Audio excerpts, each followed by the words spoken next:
Opendoor CEO drops another bombshell, and I believe we would see more green on the Opendoor stock very, very soon because he is very much focused on speed and on building a board with amazing people. Let's have a look. Welcome to the game, I'm the wolf of Dubai. Welcome to a brand new video. If you don't know who I am, my name is Danny and I'm looking for stocks that go absolutely insane. And I'm trying to be early in those stocks. I try to be very, very long-term focused because I know there's a lot of volatility. Even if you bought Nvidia like last year, you had to go through a minus 50% drawdown, okay? So obviously growth stocks like Open or other are having a bigger drawdown. So just ride that, right? And while you're riding it, but this is just my opinion, but you should have like 80% in long term and 20% in short term. You can learn how to read the market. You can see opportunities. You can get in and out of trades, right? Very, very interesting. But there's another solution where it's all done for you. And this is xnDayTrading.com. It's our own product where we developed a software so we can send you all our trades all automatically into your portfolio. And this is interesting. And look how crazy this week was. We did 4 trades. All of them were winners. And our trades got bigger and bigger this week. And even one of their members got $6,000 just off the coin trade last 24 hours, which is absolutely insane. If you want to be part of it, before we're raising our joining fee, make sure to schedule a call on xnDayTrading.com. And now let's dive into the first clip of Cass. And Cass is, as more as I'm watching these clips, I think like, wow, this CEO is like on another level. And I think that's also something to do because he went from, like a kind of a senior in Facebook to COO in Shopify and now CEO. So he has like a big, big vision, which is quite interesting. So let's have a look. All that stuff enrages you. You're like, this is wrong. We need to redo it.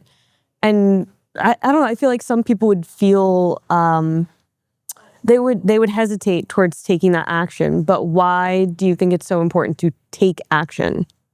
I don't know. Look, I think first of all, this is how I am. I've always been like this. The time between decision and action has been always short in my life. Like, we've moved across country in one day's notice. Like, I took this job within like, the entire negotiation for this job was like 10 days or something. Like, so I've always been that person. But I also think that like, people misprice risk in their head. And they think waiting reduces risk. And in my experience, it just fucking doesn't. Like, it doesn't, right? All it does is take time away from time you could be spending doing other things. It's like, what's the worst that could happen? We'll just paint over that wall again. Like, let's just go do that thing, then move on to the next thing, you know? Mm-hmm. And that's core to your whole... I don't know, what is it? Like it's not like a catchphrase, but I guess ethos or something like that. But it seems like it's entirely core to your whole faster. Like, it's not like the faster is not like a new line. I've been saying this my entire like career. Like, yeah. Like, I value speed above everything else. Like, everything else. My job is to learn more. Like, all companies are, literally all companies are a collective effort to learn. And if we learn faster, we do more. So all that matters, right? Like, now, like, if we do things faster, we'll also be wrong more frequently. But we would have been wrong that frequently just over a more stretched out amount of time. So let's just learn faster. So who's on the board? I've looked at the list. It's an incredible list of names. Look, our board, look, I think there's a kind of 2 ways to build a board for a company. The first is you build a board such that people who are on the board get out of your way and show up to a meeting once a quarter, have some shrimp cocktail, put up their hand, and then get back on the private jets and go away. Like the most common way American boards are built, right? Like, find people who sound impressive, like who've had a career, but who've usually been retired for many years. So therefore, they don't have any recent experience. Put them on a board and just optimize for them saying yes over and over again. That's one way of doing this. That feels like an obscene waste of time and money to me. Imagine having to do a song and dance in front of people where you know the answer will be yes. Like, what is the point of that? That's just... deeply useless. The second thing you can do is this. Say, hey, who are the people where I would pay money to have dinner with them? Like, who are the group of people that like I would pay money to have dinner with such that they can talk about my job?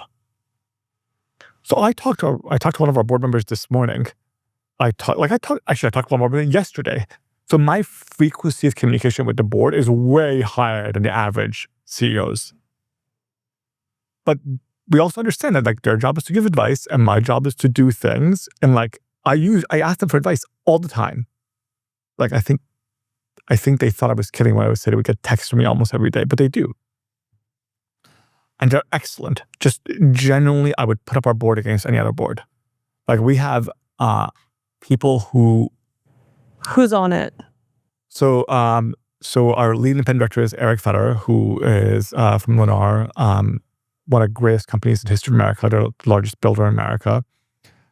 Keith and Adam, who are like probably two of the best investors in Silicon Valley. Eric, who founded this place and is just genuinely wonderful. And Dana, who has a very long history in residential real estate, understands it deeply. And David, who was an interim CEO of Fannie, understands mortgage financing, understands the space, is deeply in tune with a part of my job where I am objectively less good, which is understanding why stocks do what they do. And he's just an excellent board. What have they been measuring you on? So look, actually, I had a very good conversation with our board members before I joined, and I talked to all of them before I joined. And I was lucky in that it was a double opt-in system for me and the board. I'm like, cool, we're like in this together. And I remember having conversations with one of them, like 3 a.m. one night, where I'm like, hey, I will do this, but you have to commit to also do this for the next 3 years. You and I are doing this together. And I said, I had a similar conversation with a few of them. And the conversation I had with all of them was this. I will optimize my day-to-day work for what it is and not what it looks like. Like there will times where it will look weird.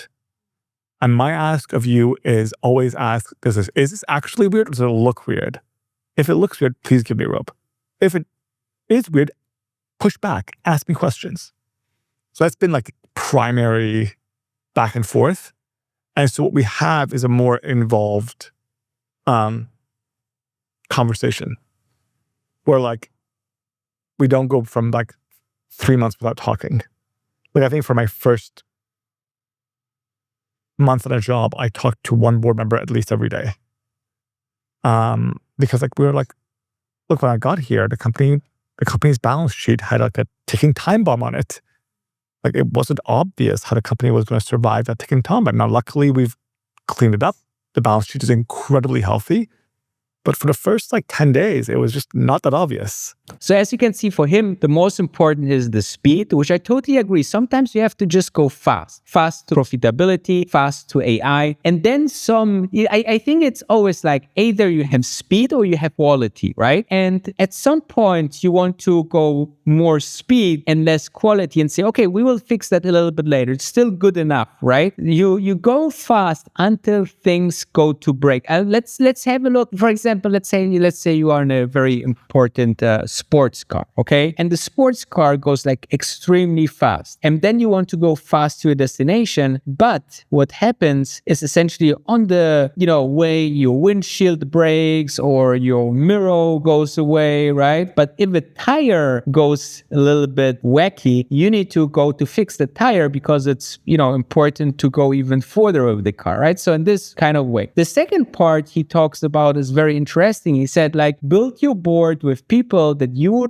would pay to have dinner with, right? So that's quite interesting. And he said also he talks a lot about with the board, to get suggestions, to get ideas, because those are very accomplished persons, right? So I think that this is something very, very, very well done, guys. Okay. So with that said, check out xtendaytrading.com. If you want to be like our member who made $6,000 yesterday, we have very limited spaces. We never have specials, no Ramadan, no Bar Mitzvah, no Christmas specials, no Easter specials. We always go higher in price because we get better and better and better. It's absolutely insane. So check out, schedule a call, and I see you tomorrow for a brand new video, because the grass is greener always on the other side.